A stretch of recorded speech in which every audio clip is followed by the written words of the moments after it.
جی بسم اللہ. اعوذ باللہ من الشیطان الرجیم. بسم اللہ الرحمن الرحیم.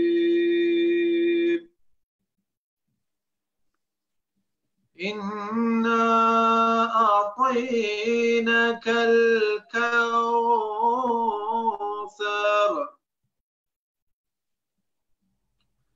فصل لربك وانحر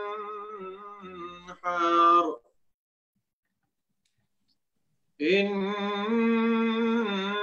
شانئك هو الأبتر. صدق الله العلي العظيم.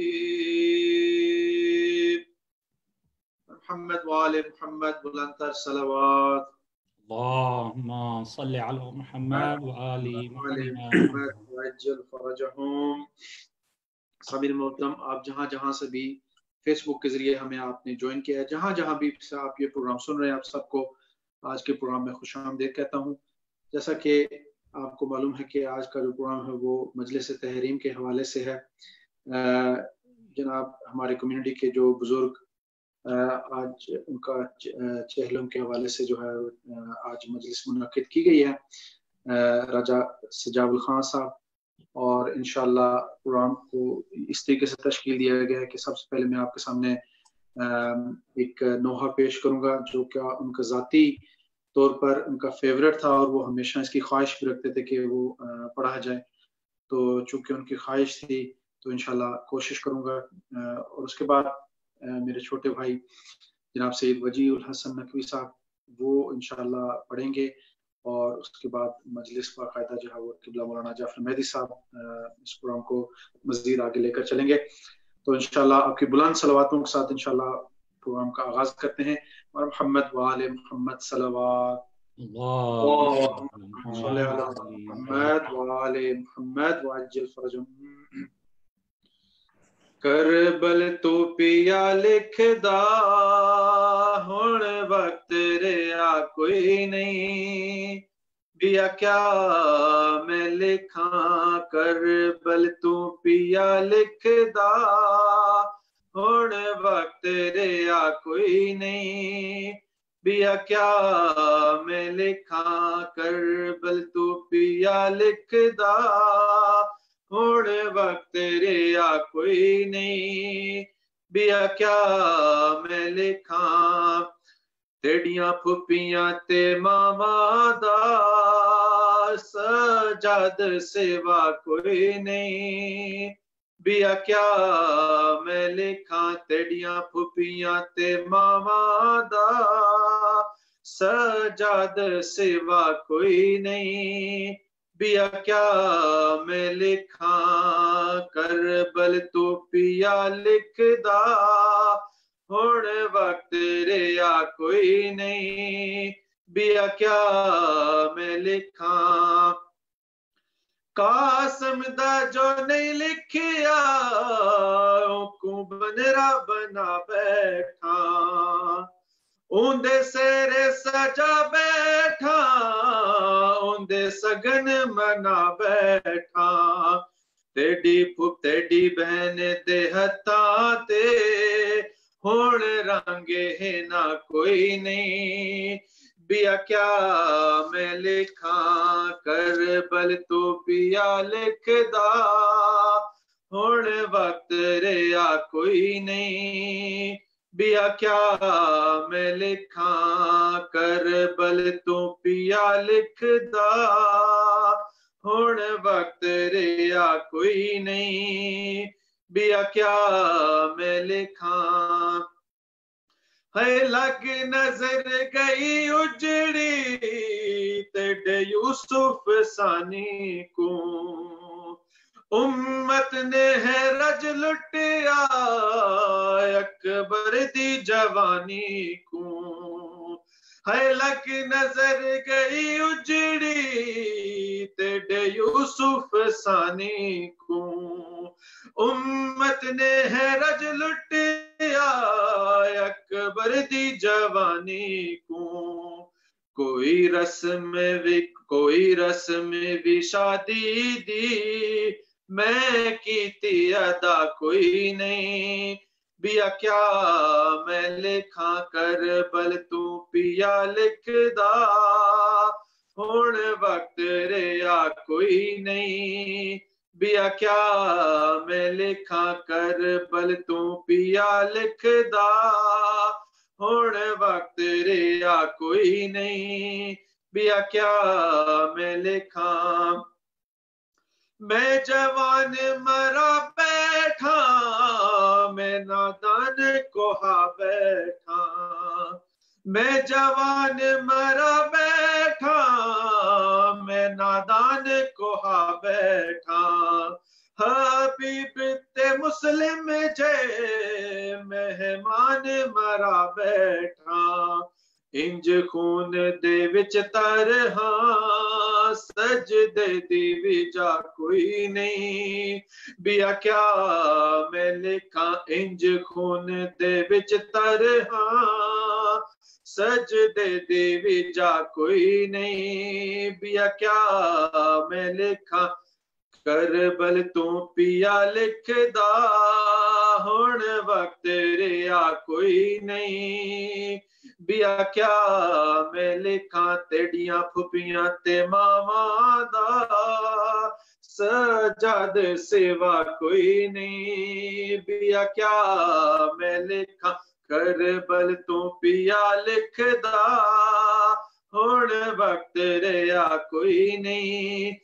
بیا کیا میں لکھاں محمد وآل محمد بلندر صلوات اللہم صلی علی محمد وآل محمد اس کے ساتھ میں دعوت دیتا ہوں اپنے چھوٹے بھائی جناب سید وجیہ الحسن نقوی کو کہ وہ انشاءاللہ آپ کے سامنے ایک اسی طرح کا کوئی مرثیہ پیش کریں گے اور پھر قبلہ مولانا جعفر مہدی صاحب آج کی مجلس کو یہاں پہ لے کر انشاءاللہ پروگرام کو اختتام تک ہمارا ساتھ رہے گا انشاءاللہ بسم اللہ وجی ایک بار پھر درود بھیجیے محمد وآل محمد کی ذات پہ اللہم صلی علی محمد وآل محمد کلام شہزادہ علی اصغر علیہ السلام کے حوالے سے پیش خدمت ہے آج کی رات تجھے گودی میں سلا لوں میرے اصغر راجا آج کی رات تجھے گودی میں سلا لوں میرے اصغر راجا لوری ارمانوں سے بھرپور سنا لوں میرے اصغر راجا آج کی رات تجھے گودی میں سلا لوں میرے اصغر آجا تیر کے آگے میرے لال تجھے ہونا ہے دیکھ کر تیری ہنسی ظلم نے بھی رونا ہے جو طریقے ہے لڑائی کیسے کھا لوں میرے اصغر آجا آج کی رات تجھے گودی میں سلا لوں میرے اصغر آجا، پہلے اللہ کا میں شکر بجا لاؤں گی، دیکھ کر خون تیرا لال میں مر جاؤں گی، میں تجھے موت کی ہچکی سے بچا لوں، میرے اصغر آجا، آج کی رات تجھے گودی میں سلا لوں، میرے اصغر آجا، تجھ کو ایک بار دفن بابا تیرے کر دیں گے، پھر تجھے نیزے سقیفہ کے وہاں ڈھونڈیں گے، دشت کی گرم ہواؤں سے بچا لوں، میرے اصغر آجا،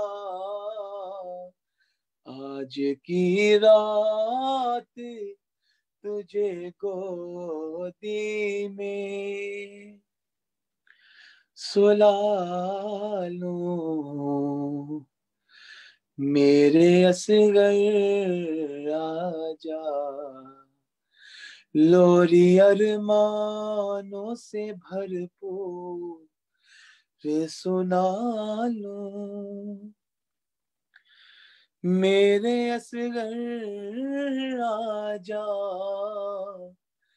آج کی رات تجھے گودی میں سلا لوں، میرے اصغر آجا، اللہم صلی علی محمد وآل محمد وعجل فرجهم۔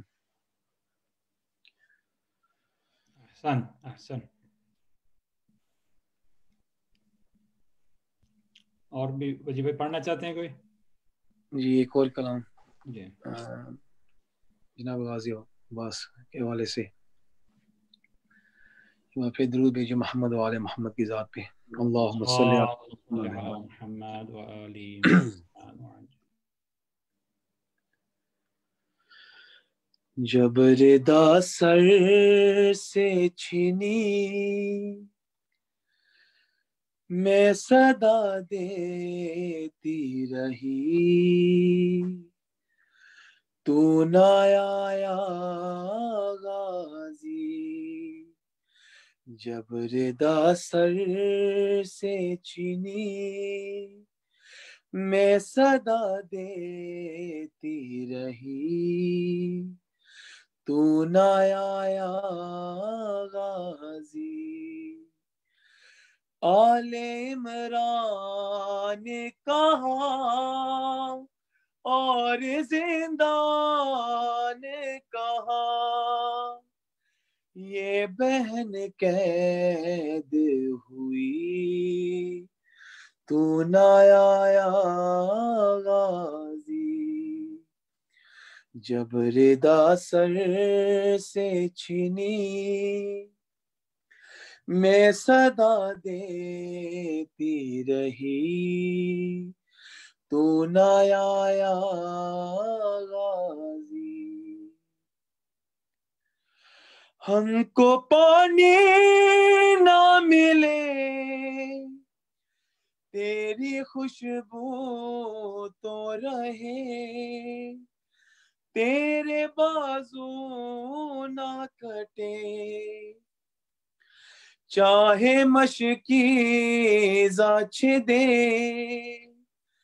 یہ مگر ہو نہ سکا تیرے بازو ہے جدا مجھ پہ ہے تشنا لبی تو نہ آیا غازی جب ردا سر سے چھنی میں صدا دیتی رہی تو نہ آیا غازی دھوپ میں تو تھا شجر تجھ سے آباد تھا گھر ہے برنا میرا سر کیا نہیں تجھ کو خبر اے علمدار وفا اس بہن کو باخدا تجھ سے ڈھارس تھی بڑی تو نہ آیا غازی جب ردا سر سے چھنی میں صدا دیتی رہی تو نہ آیا غازی آ گئے شام علم لٹ گئے اہل حرم ریت پر جلتی ہوئی ہو گیا ٹھنڈا علم پرسہ دینے کے لیے مجھ سے ملنے کے لیے آ گئے بابا علی تو نہ آیا غازی جب ردا سر سے چھنی میں صدا دیتی رہی تو نہ آیا غازی کیا کہوں شعر میرے بے ردا ہم کو لیے یہ مسلمان سارے شہر در شہر گئے خلقت کوفہ کبھی خلقت شام کبھی آ رہا ہم پہ ہنسی تو نہ آیا غازی جب ردا سر سے چھنی میں صدا دیتی رہی تو نہ آیا غازی کتنی بے بس تھی بہن اے شہنشاہ وفا نام لے لے کے میرا جب یہ ظالم نے کہا ناز تھا جس پہ تجھے اب بلاؤ نہ اسے اور میں روتی رہی تو نہ آیا غازی جب ردا سر سے چھنی میں صدا دیتی رہی تو نہ آیا غازی اللہم صلی علی محمد وآل محمد جزاک اللہ بہت اللہ تعالیٰ آپ کے زبان میں اور تاثیر عطا فرمائے سلامت رہیں یا علی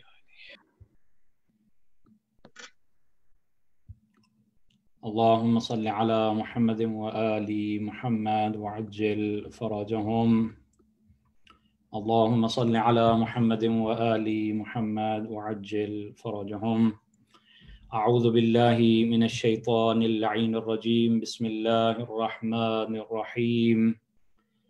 الحمد لله رب العالمين، والصلاة والسلام والتحية والإكرام على نبي المعيد والرسول المصدد المصطفى العمجد حبيب إله العالمين أبي القاسم محمد.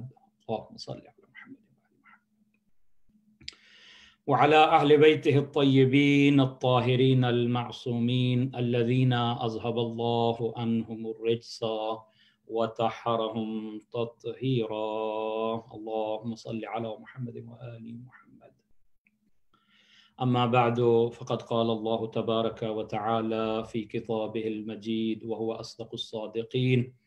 بسم الله الرحمن الرحيم. كل نفس ذائقة الموت ثم إلينا ترجعون. صلوات. اللهم صل على فاطمة وعبيها وبعلها وبنيها وسر المستودع فيها بعدد ما أحاط به علمك.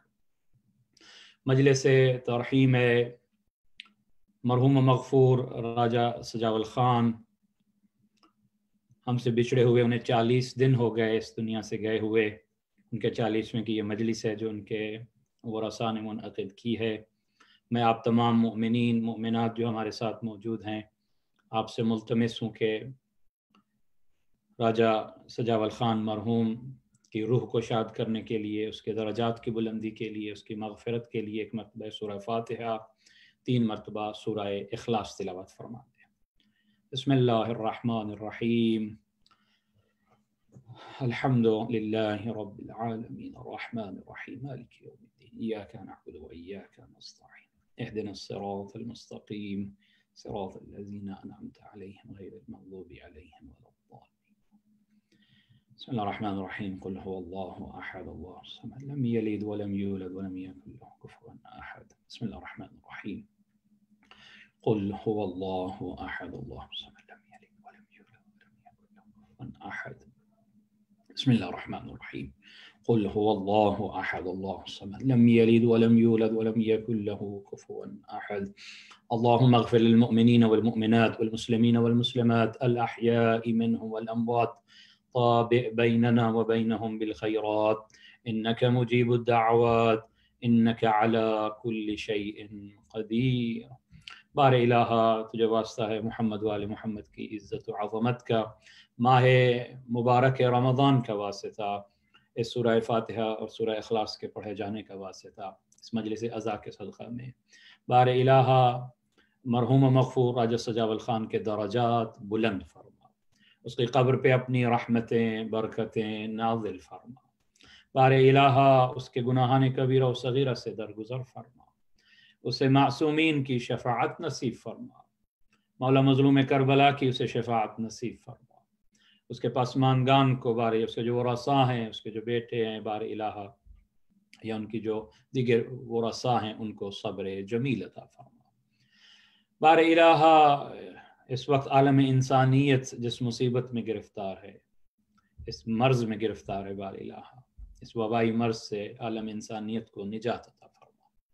تو کریم ہے، رحمان ہے، غفور ہے. بار الہ ماہ رمضان ہے، ہم سب کی عبادات کو اطاعات کو اپنی بارگاہ میں منظور و مقبول فرما. بار الہ ہم سب کو توفیق دے ایسے اعمال کریں کہ ہمارے زمانے کا امام ہم سے خوش ہو سکے. بار الہ ہمارے زمانے کے امام کا جلد ظہور فرما. ہمیں اپنے امام کے صحیح معنی میں محبین میں ہمارا شمار فرما.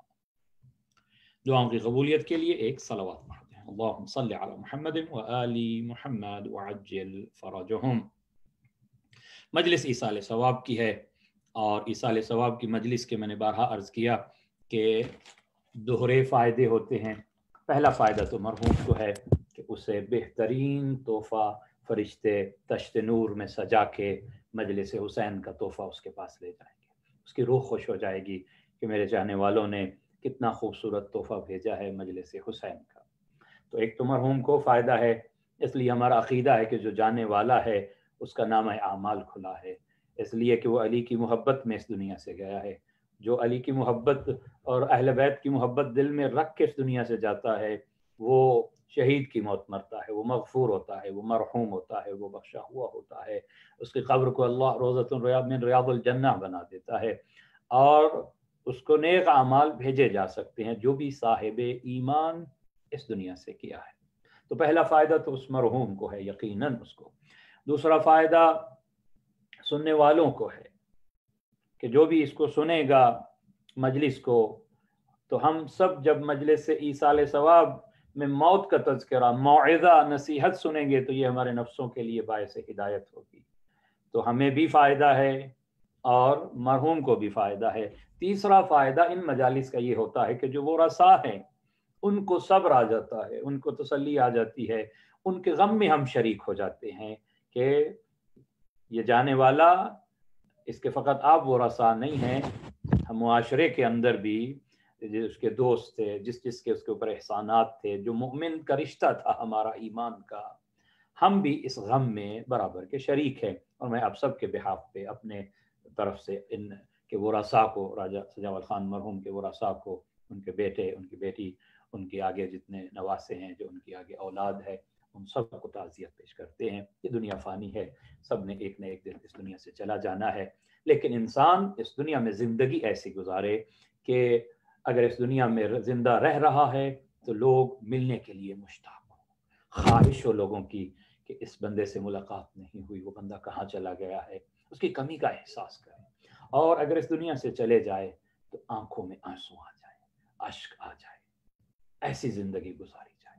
اور واقعاً میں تقریباً 99 سے یعنی 21 سال سے اس مرحوم کو جانتا ہوں، اور زیارات بھی ہمارے ساتھ، یہ مرحوم ہمارے ساتھ تھے زیارات کے سفر میں، کافی حج کے سفر میں، بی بی پاک جناب زینب عالیہ کے زیارت پہ کئی مرتبہ، پھر جناب سید الشہداء کی زیارت پہ۔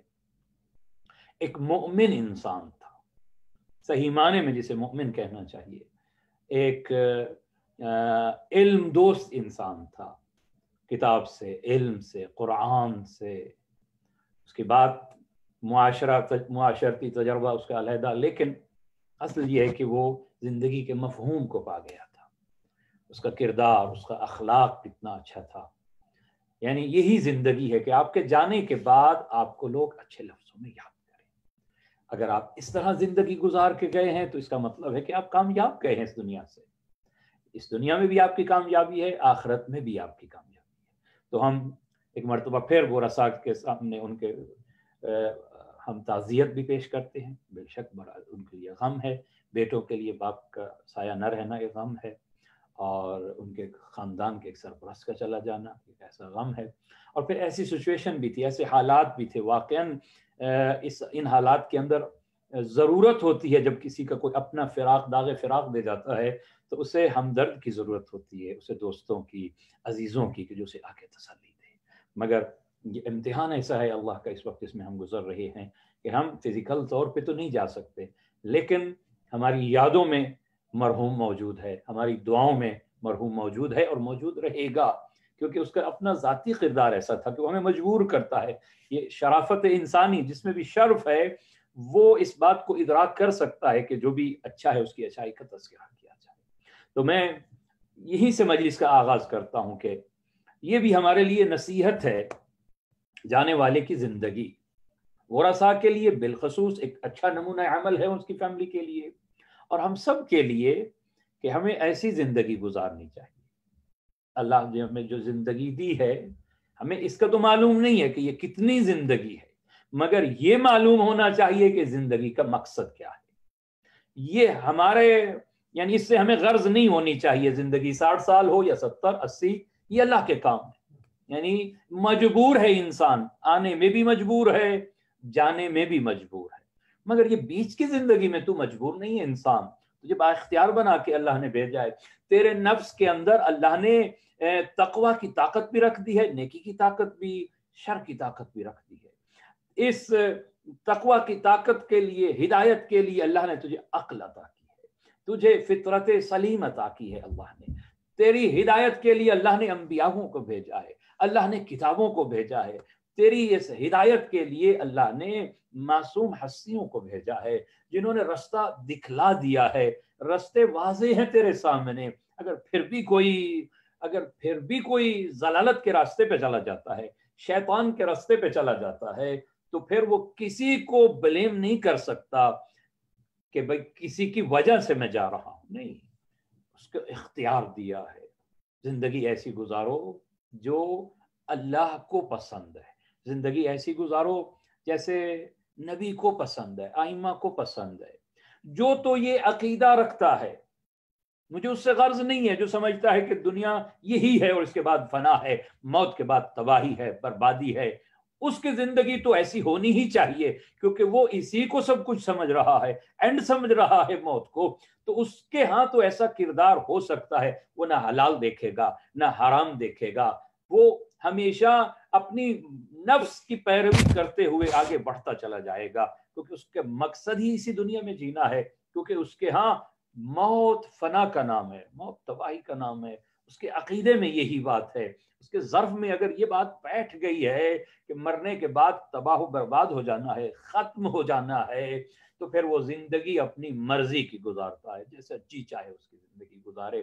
لیکن جو ایمان رکھتا ہے آخرت پہ، جو ایمان رکھتا ہے کہ یہ زندگی جو ہے یہ عارضی زندگی مجھے ملی ہے، حقیقی زندگی اس کے بعد شروع ہوگی، یہ ایک امتحان کی زندگی ہے، امتحان میں یہ آزمائش میں کے لیے اس دنیا میں مجھے بھیجا گیا ہے، آزمائش میں سکون نہیں ہوا کرتا، امتحانوں میں بھی بھلا سکون ہوا کرتا ہے۔ بعض لوگ کہتے ہیں کہ اس دنیا میں زندگی میں سکون نہیں مل رہا، نہیں، زندگی ہے ہی امتحان، یہ سفر ہے، سفر میں، امتحان میں، آزمائش میں سکون نہیں ہوا کرتا، اضطراب ہوا کرتا ہے۔ انسان کی نگاہ اس دنیا کے لیے، اس آخرت پہ ہونی چاہیے، اس دنیا کا متاع قلیل ہے، والآخرت خیر وابقی، ہمیشہ ہمیشہ کے لیے باقی رہنے والی زندگی آخرت کی زندگی ہے۔ اس دنیا کو بھی اگر کوئی مرضی خدا کی مطابق گزار لیتا ہے ڈبل فائدہ ہے، یہ دنیا جو عارضی ہے یہ بھی اچھی گزر جائے گی، کیونکہ مرضی مالک کے مطابق گزار رہا ہے۔ اگر فقر کا پرچہ اللہ نے دے دیا ہے، غریبی کا پرچہ دے دیا ہے، تو ساتھ ہی اللہ نے کہا کہ تمہیں صبر کرنا ہے، عزت و حیا کے ساتھ فقر کی زندگی گزار۔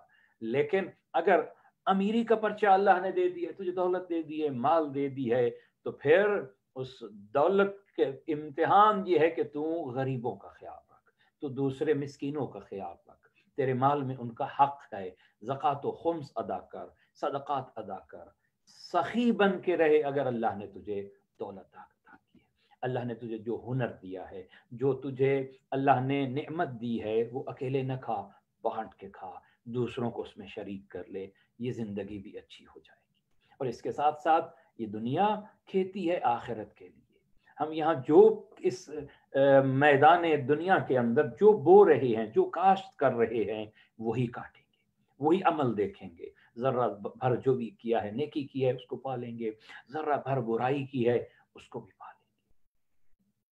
یہ دنیا مزرعۃ الآخرہ ہے۔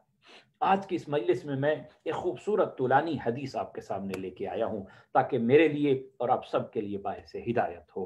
سرور کائنات جب معراج سے واپس آئے ہیں تو معراج کے واقعات بیان کیے، خوبصورت پورا سفر کا احوال بیان کیا، جنت کا تذکرہ، جہنم کے عذاب کا تذکرہ، فرشتوں کا تذکرہ، انبیاء کا تذکرہ، انبیاء کو نماز پڑھانے کا تذکرہ، پورے واقعات مفصل بیان کیے ہیں سرور کائنات۔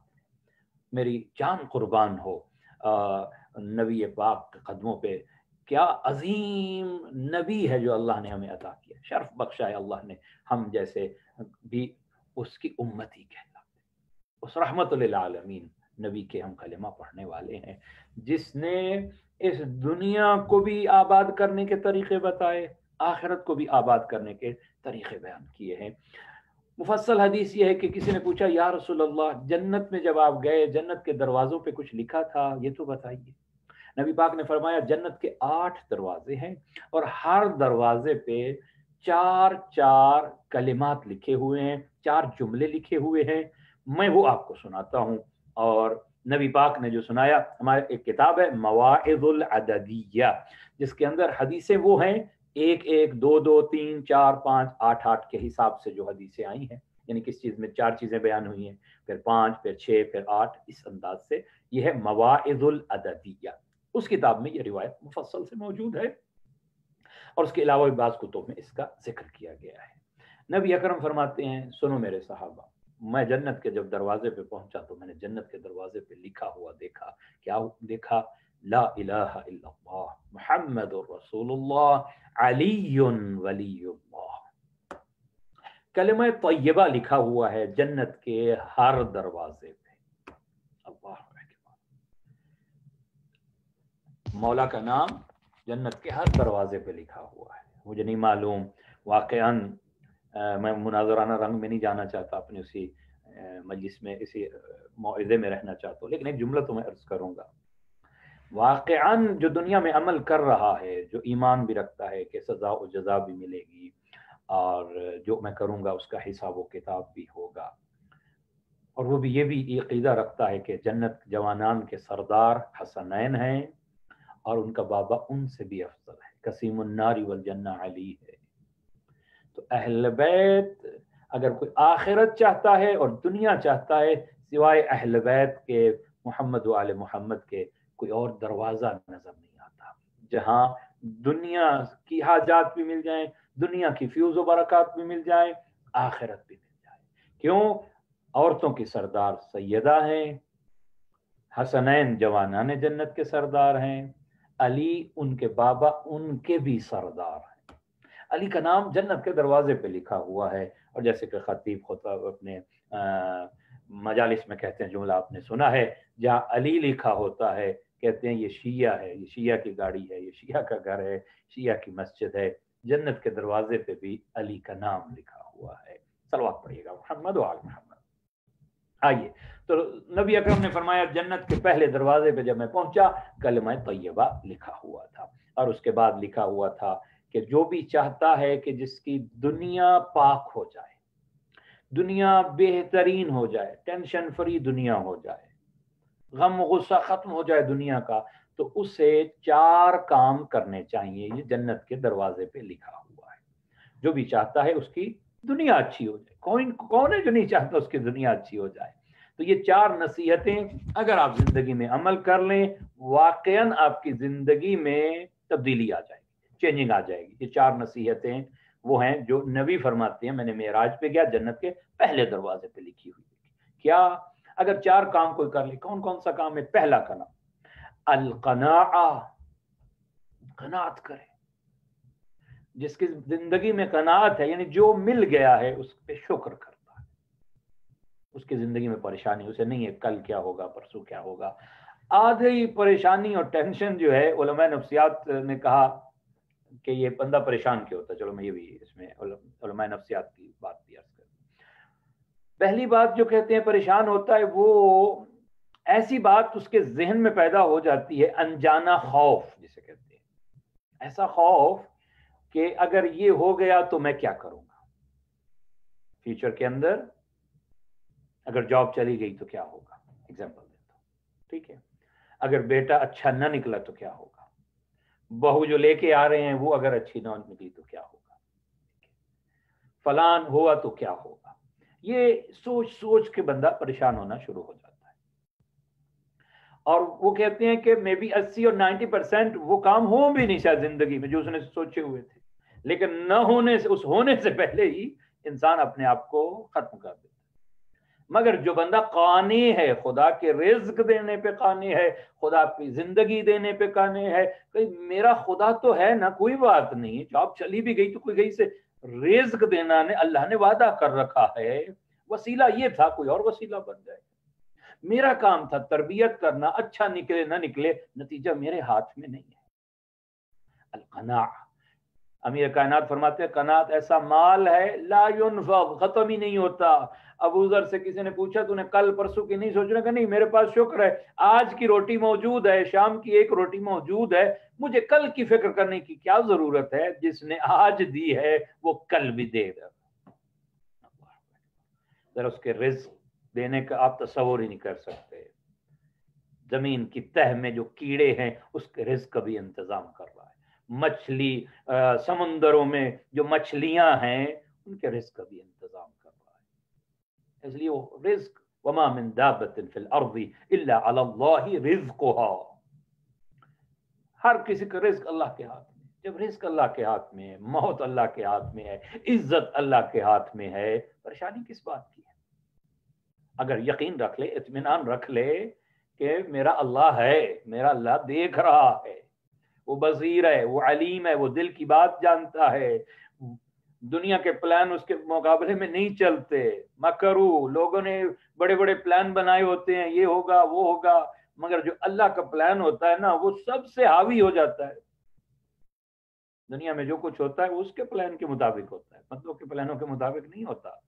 القناعۃ مال لا ينفذ، لکھا ہوا کیا ہے؟ اگر زندگی میں کوئی قناعت اپنا لیتا ہے، یعنی وہ سیٹیفائی ہو جاتا ہے جو اسے ملا ہے، شکوہ نہیں کرتا، روتا نہیں رہتا، تو اس کی زندگی اچھی گزرتی ہے۔ دوسری بات، نبض الحقد، کینہ نہیں رکھتا جو بندہ، کینہ پرور نہیں ہوتا، اس کی زندگی ٹینشن فری ہوتی ہے۔ یہ جنت کے پہلے دروازے پہ لکھا ہوا ہے، اسے کوئی پریشانی نہیں ہوتی۔ ہاں، غصہ آنا یہ فطرت انسان ہے، مگر غصے پہ کنٹرول کرنا یہ ایمان کی طاقت ہے۔ انسان کو اس اپنی کیفیت کے اوپر کنٹرول کر کے کیسے ایکٹ کرنا ہے شریعت کے حدود کے اندر رہتے ہوئے۔